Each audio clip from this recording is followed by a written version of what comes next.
25 sentimo na napaka-rare at tinatawag na Holy Grail kung tawagin mga ka-altcoin buyer dahil sa sobrang rare at napakahirap nitong makita. Siguro ay bihira lamang po itong lumabas sa ating mga machine mga ka-altcoin buyer. Kung mapapansin nyo po, parang ordinaryong barya lang. 25 sentimo makikita nyo po sa kanyang harapan, pero hindi nyo po alam na ito po ay isa sa pinaka hard to find at rare at nabili po natin to sa halagang 2,000 pesos mga ka-altcoin buyer.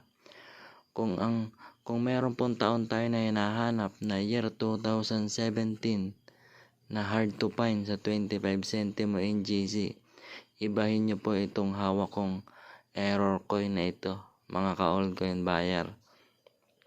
At pwede nga po itong sabihin na Holy Grail kung tawagin dahil sa pagkabihira at pagka-rare po nito. Ayan po, tingnan nyo po ang kanyang harapan mga ka-altcoin buyer. Dito nyo po makikita sa kanyang likuran ang pagka-Holy Grail nitong 25 centimo na ito. Baka po makakita kayo nito. Pwede ko po itong bilhin sa inyo sa halagang 2,000 hanggang 3,000 pesos. Ganito po, ito po ang harapan. Tingnan nyo po ang likuran yan. Wala pong likod dyan, mga ka-altcoin buyer. Tingnan nyo pong maigi. Napakakinis yan. Parang blanco ang pagiging likod niyan. At ito po ang kanyang harapan. Ayan po.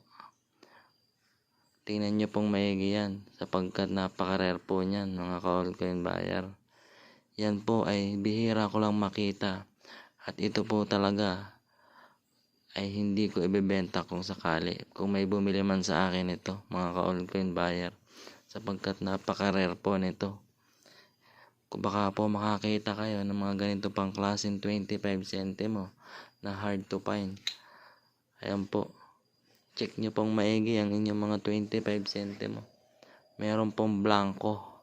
Ganyan pong klase ang aking binibili.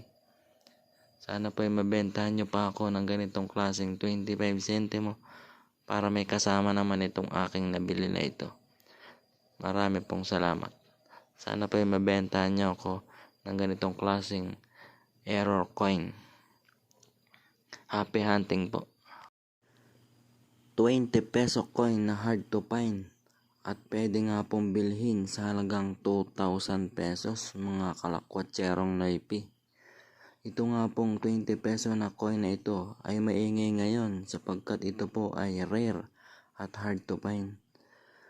Meron po tayong hinahanap na 20 peso coin na akin pong napaka-rare nito. Kung interesado ka po dito, unawaan nyo pong maigi ang video.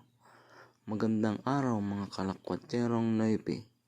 At meron nga po tayo ngayong hinahanap na 20 peso na year 2019 upper mint mark po.